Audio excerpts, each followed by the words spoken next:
Her physique, family background, and personality were all perfect as a wife. Louis, my ex-husband, exclaimed happily over the phone.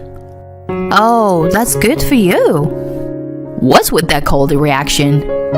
Are you upset? No, not really. We are already divorced, so it doesn't matter to me. Although he has just divorced me, he had already remarried another woman, and he bragged about it to me over the phone. According to what I heard, he got married on the day after our divorce was finalized. I had been too busy with work and house chores to notice, but he must have been cheating on me. That was probably why he had wanted a divorce in the first place. Louis continued to provoke me, either knowingly or unknowingly, by boasting about his new wife. "I'll send you a picture of my new wife. She's a real beauty." No, thank you. We're done with our phone call, right? Louis had left all the household chores to me, so he had called me to ask for a location of his belongings. However, despite having already finished with the main reason for the call, he had continued to be snarky and brag about his new wife for almost half an hour. I was fed up with him. Nevertheless, Louis insisted on sending a photo. "Come on, just take a look. She's way more stylish than you." Okay, I got it. Anyway, I'm hanging up now. After saying that, I hung up the phone. Soon after, a photo was sent to me. Feeling annoyed, I looked at the photo and was surprised. It was a face I recognized. I couldn't believe that she would appear in such a place again. The thought made me laugh uncontrollably, realizing that this was the end of my ex-husband. My name is Bree, and I am 32 years old. I work at a department store in the next town. I started working as a part-time store clerk in high school and became a full-time employee after graduation. Unlike my brother, who dreamed to become a lawyer, I had no particular ambitions and didn't think I would learn much, even if I went to college. The introduction to my ex-husband Louis was largely due to a male colleague whom I had worked with since my part-time job in high school. He had divorced recently and was a victim of a marriage scam. Since he had only been married for less than a year at that time, I was shocked. "She totally deceived me," my colleague said, tearfully, as he came to me for advice. It turns out that his ex-wife had fabricated evidence of his infidelity and demanded a divorce and alimony from him.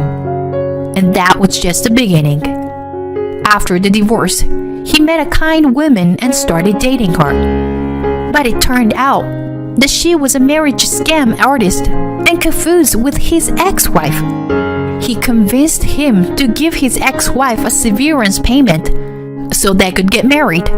But after he handed over a large sum of money, the woman disappeared and never returned. He attempted to reason with his ex-wife, but she was demanding even more money from him, including alimony. He couldn't get in touch with her, so he asked for advice from my brother Dave, because he knew my brother was a lawyer. That's why I phoned my brother's firm for my colleague. The receptionist who answered the phone call happened to be named Louis, and I relayed the details of my colleague's situation to my brother. My brother offered free legal advice, which I passed on to my colleague. With this advice, my colleague was able to locate the scam artist and his ex-wife, and the case was brought to court. They were charged with fraud, and his ex-wife was ordered to pay him alimony. Just as I was feeling relieved that the issue was revoked, I received a call from a man. It was Louis, the receptionist from the law firm. "Excuse me, I'm Louis from the firm. We talked before on the phone. As I listened to your story, I thought what a wonderful woman you are to go so far for your friend. I've been wanting to meet you since then. Can we meet once?" While listening to him, I thought he was a strange person to suddenly hit on me over the phone. But at the same time, I was wavering because I wanted a boyfriend at the time. Luckily, he was a staff member at my brother's office. So I listened to what my brother had to say and determined that he wasn't a strange person and decided to meet him. After that, we went on a few dates and officially became a couple. My colleague's problem was resolved, and it led to a wonderful encounter with a great man. So I thought it was all right in the end. Yes, Louis was a wonderful man to me at that time. However, within a year of getting married, he changed. In the early days of our marriage, he helped with the housework in addition to his work at the law firm. Although we were both working, I had returned from a full-time employee to a part-time employee and reduced my work days to balance work and housework. So his help was appreciated. He would clean the bathroom as soon as he came home from work, wash the dishes before leaving for work, cook on his days off, and we would share the cleaning. But he only did this kind of help at the beginning, and gradually he stopped helping with the housework. Not only that, but he started saying things that belittled me. "Bree, you are a high school graduate, right? You're not very smart, huh?" Huh? Suddenly, my husband said something terrible about me, and I was surprised to see him in front of me with a dark expression and almost no facial expression. "You know, about my dress shirt, there were some spots. See?" I almost got embarrassed by my important client during the meeting. "You should at least know how to get rid of stains properly. It's something that everyone should be able to do, right?" What's with the sudden complaint? And besides, education has nothing to do with it. It's because you can't even do something as simple as that. High school dropouts don't even bother using their brains. So they can't even clean a single shirt properly, can they? Maybe I just didn't notice it. And even so, what's with the way you say it? It's terrible. Don't you think you are too focused on legal jargon and don't have enough everyday language skills? What? Say that again? You bitch. As Louis raised his voice, I also responded in a stern tone, not wanting to back down. I'll say it many times as you want. Your tone is just too harsh. It's unreasonable of you to talk to me as if I'm a stupid person just because there was a stain on your shirt once. What right do you, who have only worked as a shop assistant, have to say that? Before we knew it, we were constantly bickering like this. Unreasonable words from my husband were a part of my daily life. You only know about fashion. You have no common sense, so you don't even fulfill your duties as a wife. It's embarrassing to admit that my wife is only a high school dropout. I have been constantly told such things by my husband. According to him, I was not doing the household chores to his satisfaction. I often had to work shifts early in the morning or late at night, so I would try to finish the chores quickly. My husband seemed to believe that all the household chores should be done meticulously and with great care by the wife. However, he would not allow me to quit my job because it would put us under financial strain. He instead demanded that I balance work and housework while still satisfying his expectations. This led to constant fights between us. And although I thought about consulting my brother, his office was just getting bigger, and he was very busy. I didn't want to burden him, so instead, I subtly talked to my parents about it. They simply told me to give it some time, since I have been married for a short while. As a result, our relationship continued to deteriorate. and we ultimately decided to separate a few months ago. When Louis told me that he couldn't live with me anymore. When Louis said those words, I didn't feel shocked. Instead, I felt relieved. I was finally free from this terrible man. I knew exactly how I felt and immediately applied for divorce. When I saw a photo of the perfect wife that my ex-husband had sent me, I couldn't help but laugh out loud. The woman he considered his wife was actually a marriage scammer who had tricked one of my colleagues 3 years ago. She had probably not even submitted the marriage registration form. In my head, I connected my colleague's fraud case with this situation and easily guessed what had happened. It was likely that the woman had taken revenge on me, using Louis to get a divorce, because she had been caught for fraud. However, instead of getting revenge, this turned out to be the most convenient outcome for me.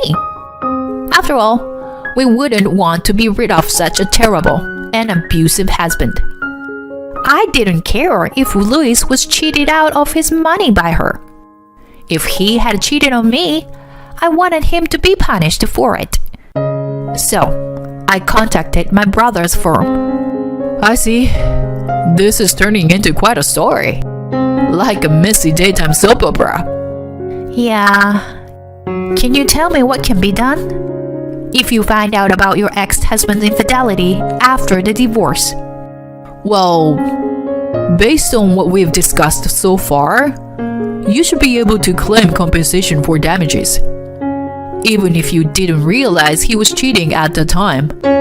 If his infidelity contributed to the breakdown of your relationship, you should be able to make a claim. Also, you can only claim compensation for adultery if the person your ex-husband had sexual relations with was someone other than his spouse. So, if we can prove that Louis's affair was one of the causes of the breakdown of our relationship, and that he had sexual relations with that woman, we can make a claim for damages, right? That's right. To collect evidence, it would be good to gather things like receipts from his outings to determine the date and time. Also, if possible, any exchanges on social media. He might have told something to his colleagues. So, I'll ask around too. I've never felt so grateful for my brother being a lawyer before. My brother and I started gathering evidence together. Eventually, we found plenty of evidence that Louis couldn't deny. When the time was right, I headed to my brother's office where Louis was still working. Bree, why are you here? What are you talking about? My brother works here. Is it strange for me to come here? Or did you forget that my brother is your boss? But Dave doesn't like mixing business with pleasure, and it's okay to keep my job here after our divorce. Just as Louis started saying that, my brother's voice interrupted him. No, this time Bree has made an official request. So there's no mixing of business and pleasure. With my brother's words, Louis's expression froze. If my little sister has made an official request, then it can be considered the most important case. Ignoring Louis's surprise, my brother placed some photos on the table. This is a printout of a WhatsApp screenshot that you sent to your colleague. There are many things written there that indicate that you're having an affair, aren't there? There were words lined up on the printout that confirmed my brother's words that Louis had cheated. I've made a reservation at a restaurant here today. Miss you, Helen. I've told my wife that I have to work this weekend. So let's meet at your place at 9 a.m. I want to leave my wife as soon as possible and be with you. I love you, Helen. It was all content that made me feel disgusted and gave me goosebumps. Additionally, my brother placed a few receipts next to the photos and explained further. These receipts are from when you went on a trip with Helen, right? Looking at the date, it matches the date on WhatsApp. Then my brother calmly explained the evidence, while Louis increasingly hunched his shoulders. And when he was told the approximate amount of compensation, Louis fell to his knees right there at the size of the amount. I'm really sorry. I'll apologize. I'll make it up to you, so please don't claim compensation. So, are you planning to changing your mind and returning to Bree? Louis looked at my brother and me with a pitiful expression and said, That's not possible, because I already have a wife. It's the person you married after cheating, isn't it? My brother said with a grin. Well then, the compensation claim is inevitable. Since Bree suffered damages, she has the right to legally claim compensation. Oh, and also, my brother added as if he had just remembered, you're fired. Recently, you've been leaving work early and your work attitude has been problematic. I guess because you've been so obsessed with that Helen girl. I've let it go because you've been working for a long time, but I can't be quiet about it anymore. Please, pack up your things and leave. Louis brought himself into even more trouble, and my brother said it with a casual attitude. We knew what was coming. He was about to find out that he had been deceived by Helen and would lose all his money, ending up in a state of misery. And we were right. As expected, Louis was left by Helen and lost a significant amount of money since they had not submitted their marriage registration papers. Although it is a pity, I did not feel inclined to help him, considering what he has done. Marriage fraud is not acceptable, of course, but he was the kind of person who regularly threw abusive words at his wife and cheated on his wife and married again the day after their divorce was finalized. He deserves what he's done. While it is unacceptable that Helen, a swindler, gets away without punishment, my brother said with a cool demeanor, I think it'd be okay if we leave her alone. She has a criminal record, and the police know her face. And judging by the fact that she's repeating the same thing, she'll probably commit fraud again. Don't worry, she'll be caught soon enough. As my brother predicted, a few months later, the face and name of the marriage fraudster who had deceived 4 people in 5 years appeared in the newspaper. I am satisfied that I was able to make both my ex-husband Louis and his mistress suffer. As a result, Louis had to pay me compensation while he was in a state of losing a lot of money. He seems to be struggling quite a bit. My ex-husband, who had only worked as a telephone operator for a law firm, seems to be having trouble finding a decent job. He's currently surviving on daily labor, but I want him to work hard for the compensation. As for me, I feel refreshed and my life is back on track after the divorce. I was able to return to my previous job at the shop as a regular employee, and my work is fulfilling. Through this incident, I once again realized the concept of karma. From now on, I want to be even more sincere to myself and those around me, and create a lot of happiness. I'm disappointed to find out that you are a bottom-tier woman, earning only $10,000 a year. I'm calling off the wedding. On the morning of my wedding, I received a call from a man claiming to be my fiancé. Huh? This should be a mistake. My husband-to-be is right here, drinking coffee in front of me. Besides, my salary is not $10,000 a year. It's $10,000 a month, you know? When I replied with this, the man on the phone was at a loss for words and hung up. I had an idea of who the man might be, and immediately contacted someone. I am Heather, a 29-year-old novelist. After graduating from university, I got a job as an editor at a well-known publishing company.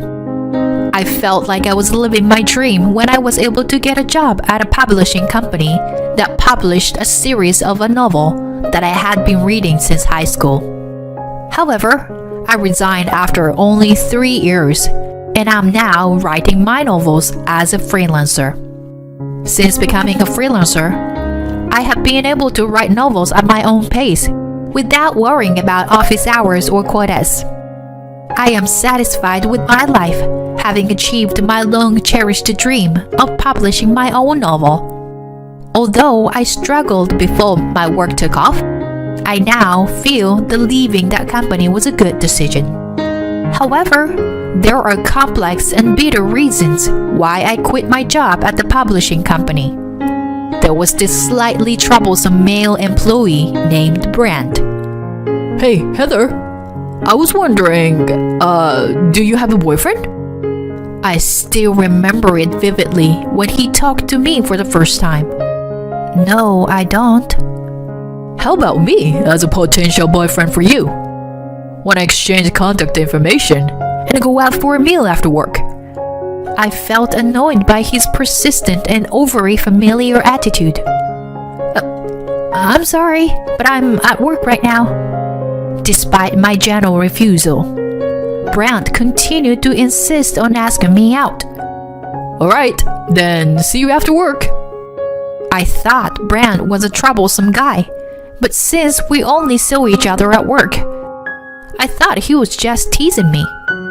You look nice as always, Heather. His teasing remark was evidence that I wasn't his main target. I thought there was no real harm in his behavior and believed it was just a joke, so I let it go. One day, after work, I opened the door to the company's entrance and found Brand standing there. Hey Heather, good work today.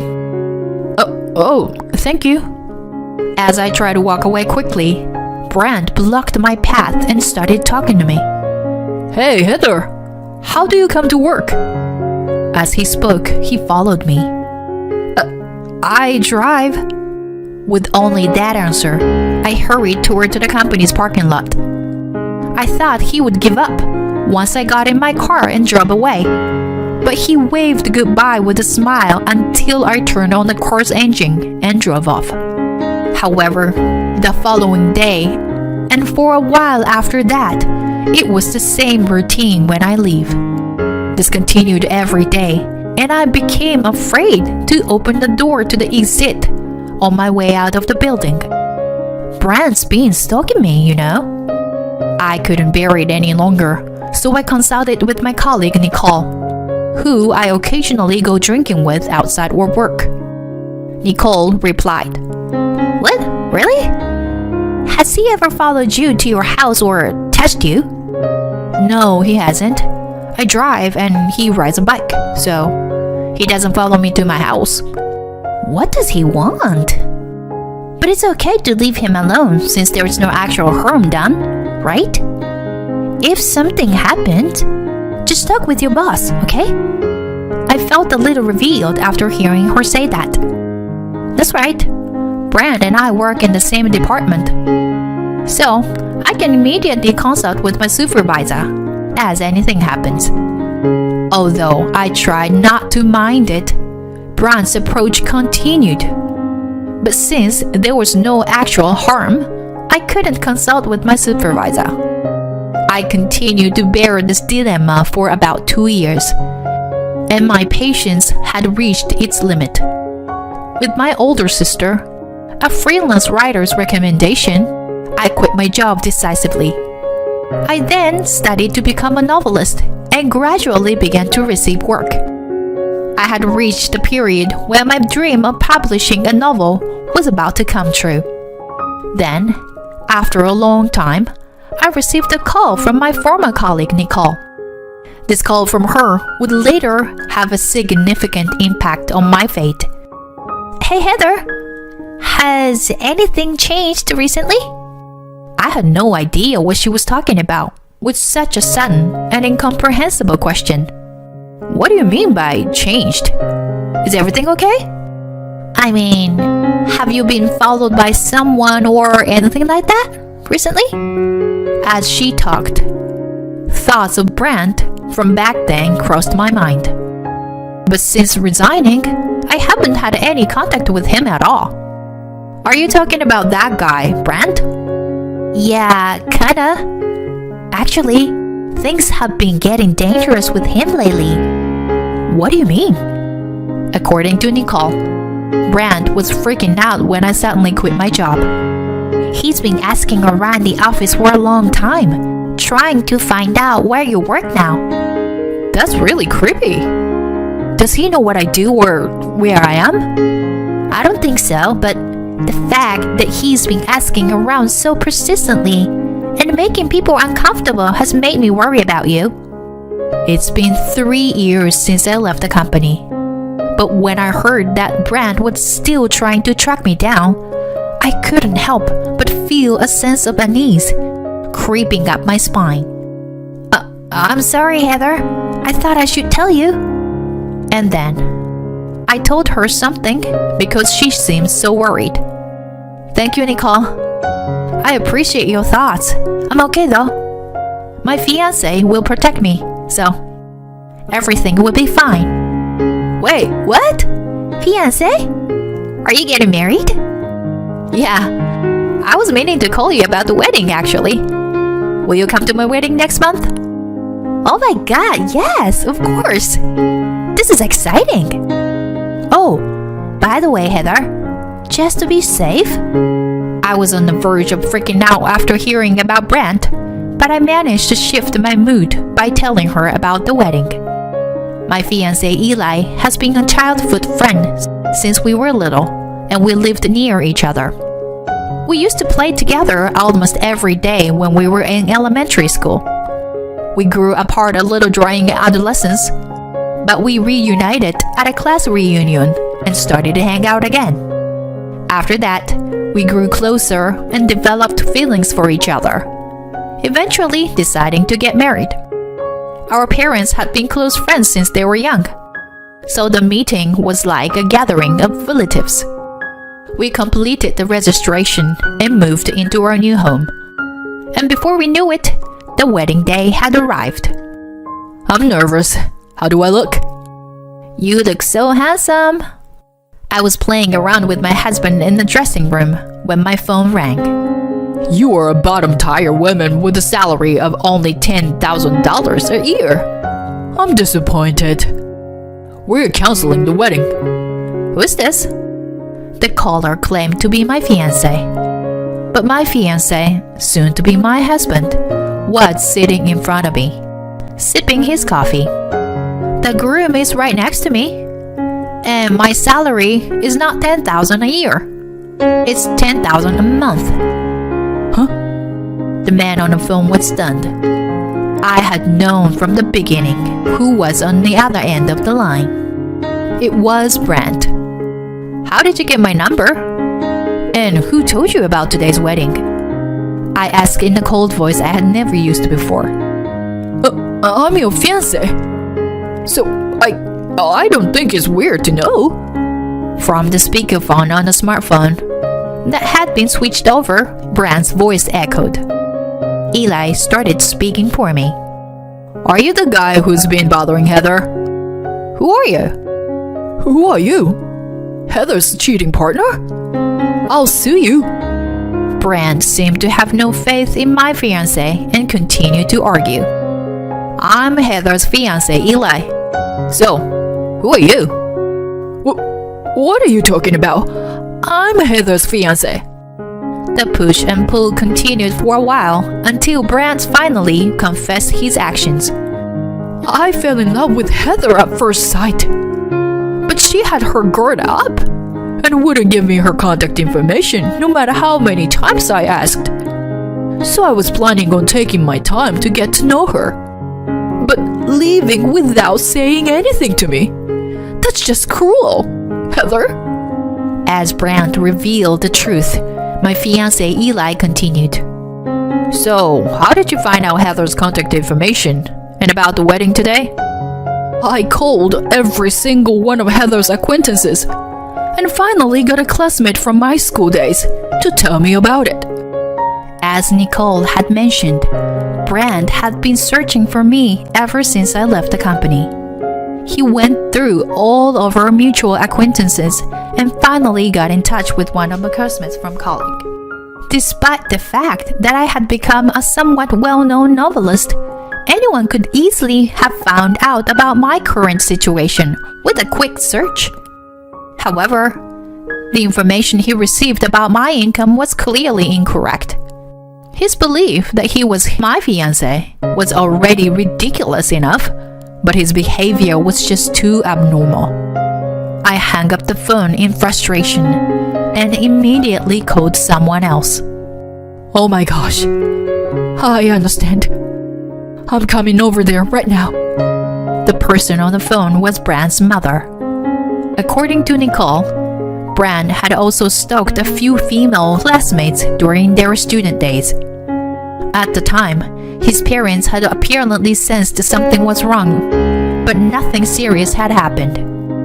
It seemed that his parents were well aware of his abnormal behavior and thought process. Why don't you just call Brand's parents if something happens? I'll get the contact information for Brand's parents from a friend next time. I never imagined that Nicole's action at that time would actually be helpful.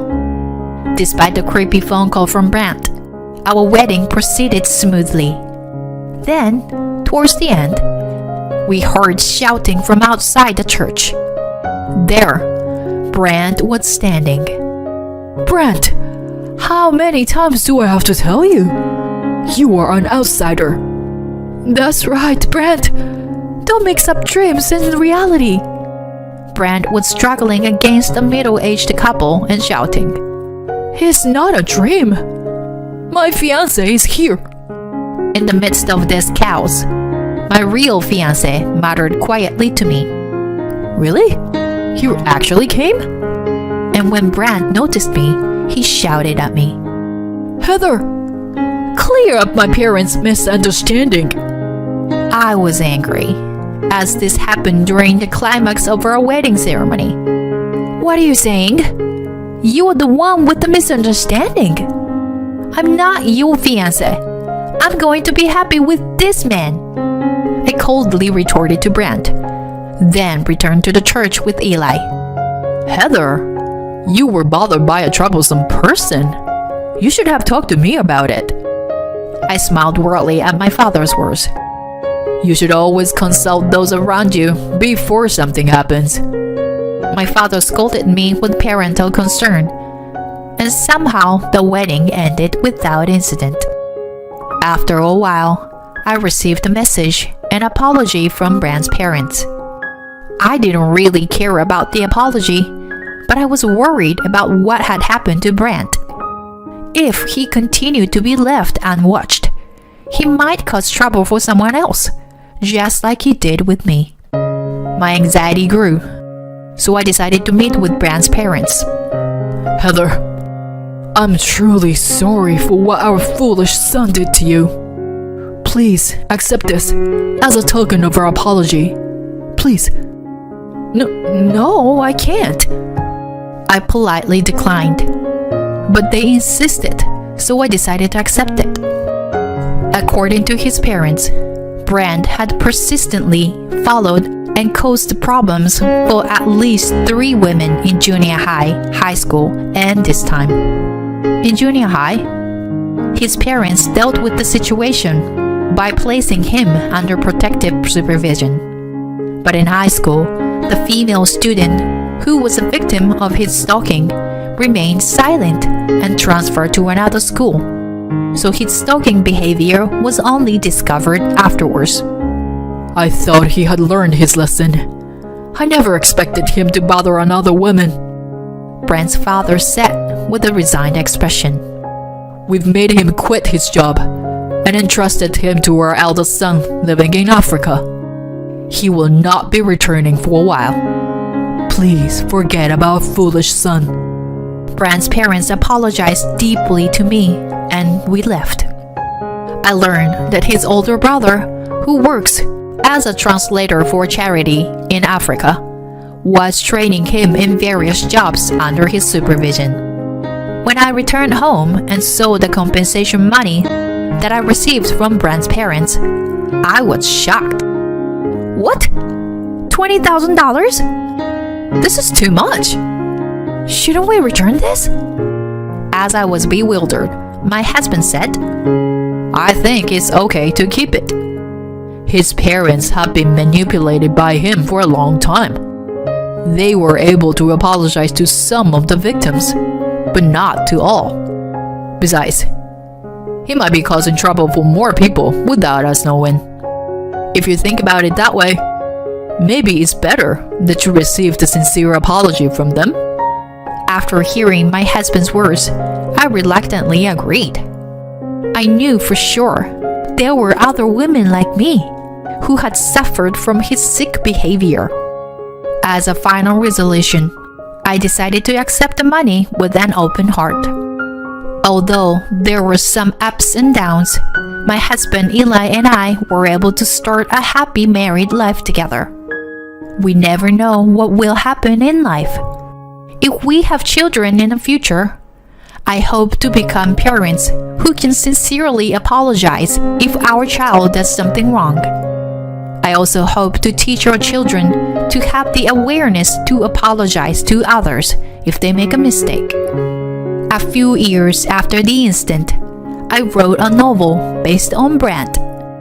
The book became a big hit, not only domestically, but also internationally, incorporating elements of suspense, horror, and romance. I was thrilled to write it and received a lot of positive feedback from readers. And now I am considering making it into a series. While spending time with my beloved husband, I continue to pursue my writing. Although it may sound strange, thanks to Brand, I was able to try a new style of writing. With this experience, I hope to lead a smooth and fulfilling life in the future.